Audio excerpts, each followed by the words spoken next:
नमस्कार मित्रांनो, जय महाराष्ट्र. मोदी शहा यांचं मोठं नवीन धक्का यंत्र. तर कोणत्याही महत्वाची सविस्तर बातमी बघूया. महाराष्ट्रात तब्बल 132 जागा जिंकत भाजपनं अभूतपूर्व यश मिळवलं. इतकं मोठं यश मिळाल्यानंतर आता भाजपमध्ये मोठ्या संघटनात्मक बदलांचं वारं वाहू लागलं आहे. पुढच्या महिन्यात शिर्डीत होत असलेल्या राष्ट्रीय अधिवेशनात राष्ट्रीय अध्यक्ष प्रदेशाध्यक्षाबाबतही मोठा निर्णय होण्याची दाट शक्यता आहे. राष्ट्रीय अध्यक्षपदासाठी एकीकडे विनोद तावडे यांचं नाव आघाडीवर असताना मात्र चंद्रशेखर बावनकुळेंनंतर प्रदेशाध्यक्ष पदासाठी इच्छुकांची संख्या जास्त आहे.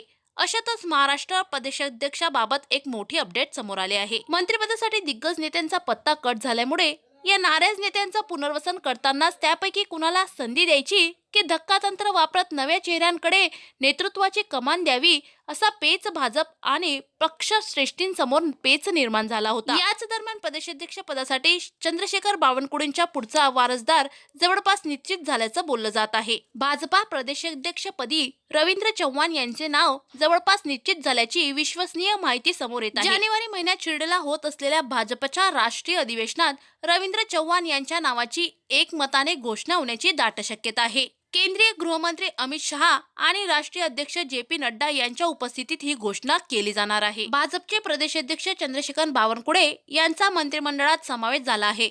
भाजपमध्ये एक व्यक्ती एक पद असा नियम आहे. त्यानुसार बावनकुळे यांच्याकडे असलेले प्रदेशाध्यक्षपदी कोणाला संधी मिळणार याची चर्चा आहे. मंत्रिमंडळाच्या विस्तारात अनेक अनुभवी आणि ज्येष्ठांना डावलण्यात आले आहे.